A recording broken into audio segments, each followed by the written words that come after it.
Zorch, an archenemy of Superman, decides to slow Earth's rotation to once per 28 hours by exerting an opposing force at and parallel to the equator. Superman is not immediately concerned because he knows Zorch can only exert a force of 4 times 10 to the 7 newtons, a little greater than a Saturn V rocket's thrust. How long must Zorch push with this force to accomplish his goal? So I have a little picture over here about the Earth. Right? Here's the Earth. We're going to take a top view of the Earth, by the way. So this is a top view. If you want to think about right here is the North Pole, and then this outer ring here is going to represent the equator.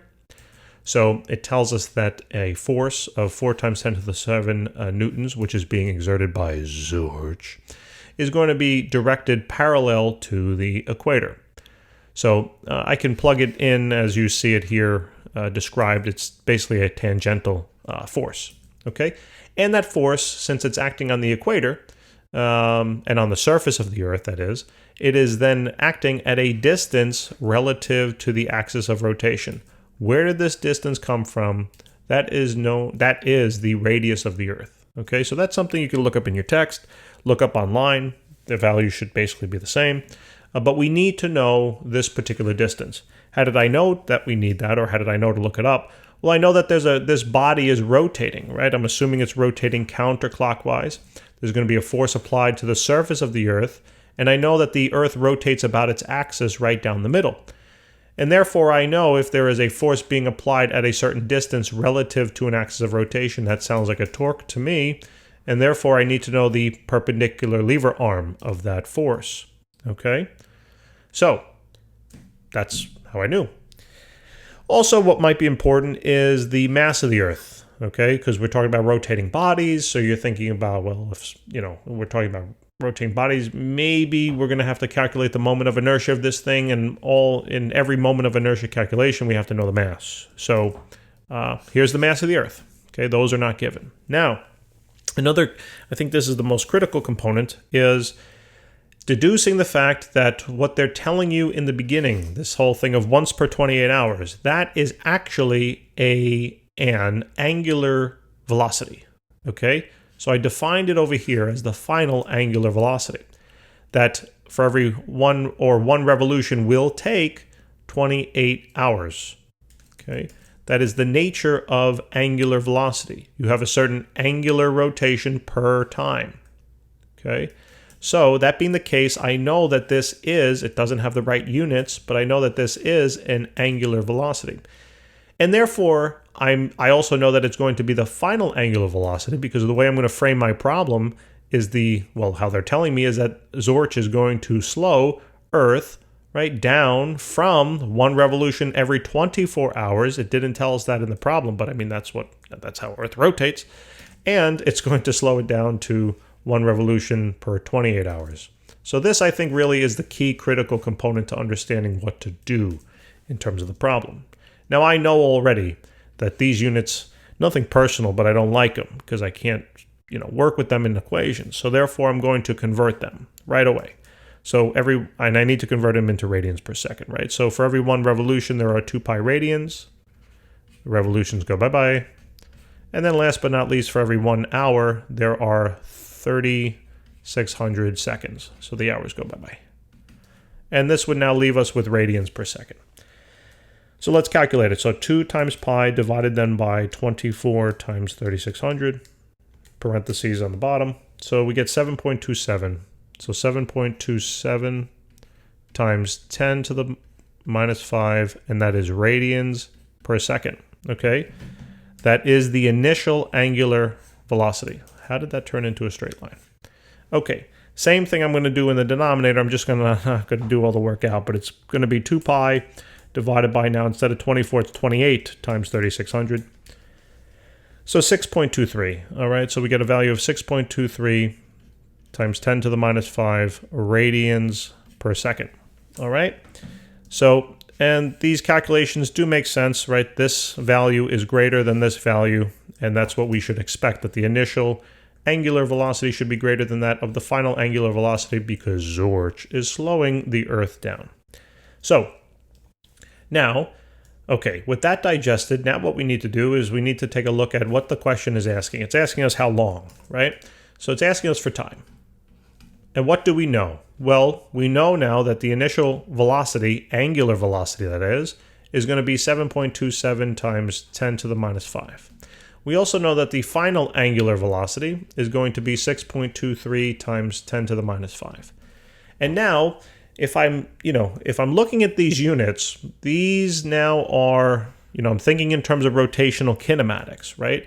And you can always think about then the analog of linear kinematics, time, velocity, initial, velocity, final. In order to solve for time, then usually I'm going to need some type of acceleration down here, right? If I only knew an acceleration, and by the way, since these are angular, right, I would need to know the angular acceleration. If I just knew the angular acceleration, I can simply calculate the time then, right? Because we're probably considering the formula, right? The linear analog is the final velocity is equal to the initial velocity plus acceleration times time, and therefore the rotational analog is the angular velocity final equals the angular velocity initial plus angular acceleration times time. So I know that if I want to solve for time and I have these variables, I can do so, right? So that's what I'm going to look to do, all right? I'm going to look to use this equation, solve for time. But that implies that in order for me to know time, I got to know my alpha, okay? Now let's just solve this thing for time. Just get it out of the way. Okay, so time then is going to be equal to final angular velocity minus initial angular velocity, all divided then by angular acceleration. So my real question turns into not what's the time, because I know that this is how I find it. My real question now turns into what's alpha. If I can find out what alpha is, then I can calculate. So now I'm asking myself, well, how does angular acceleration connect with some of the other information that was given in the problem? And remember, we discussed the nature of how the force is acting relative to a distance from the axis of rotation. And therefore, remember, these two things now produce a torque. So now I'm thinking, okay, these two things produce a torque. Where's there it is. So these two things produce a torque. And how does torque connect to angular acceleration? It connects to angular acceleration via this equation, right? So now I'm thinking to myself, oh, so now I'm focusing on this equation to find my alpha, okay? So basically, if I were to take, I just backed up too much. If I were to take this equation over here and solve it for alpha, we would get this result. I'm going to plug it in on the top left. We would get that the sum of the torque divided by the moment of inertia would give me alpha, right? All I did was rework that equation. So that being the case, what I'm going to do now is take this and substitute it on in for alpha, okay? Because they're equivalent. So time then is now going to be equal to the final angular velocity minus the initial angular velocity, all divided then by, the sum of the torques in the problem, and that divided by the moment of inertia. So now I can expand on these pieces, right? Now we might say, well, do we know the torque? And we can find it, right? We know the perpendicular lever arm and we know the force being applied. And then the next question is, well, the moment of inertia, what is that? Well, if you take a look in your text on page 359, I believe it is, the Earth is approximated by a solid sphere, right? And it rotates about its diameter. And therefore, I have this formula that I can use to find the moment of inertia for the rotating Earth. Now, the m in here is the mass and the r is the radius, okay? Don't get confused with this, whatever. Just focus on the formula. M is mass, r is radius. So now what I'm going to look to do is basically substitute this on in for I, and then also expand on the torque, right? That because torque is equal to force times perpendicular lever arm. So let's see what we come up with now, okay? So here torque is then going to be equal to omega F minus omega I, all divided then by the force applied by Zorch, multiplied then by that perpendicular lever arm, and that value then divided by now the 2 times the mass of the Earth times the radius of the Earth squared, all then divided by 5. Okay, there's a lot of complex fractions in here, all right? So maybe what I'll do now is why don't I, what I'm going to try to do, what I'm going to do is basically just take this and make it into a nice little equation, okay? This is just algebra at this point. So in order to do so, this is going to be 2, actually I'm going to need a little more space. Let's try it here. So time is equal to the, I'm going to bring up that denominator, so 2mr squared times then wf, or omega f I should say, minus omega I, all then divided by, we now should have 5 times f times the perpendicular lever arm. Okay?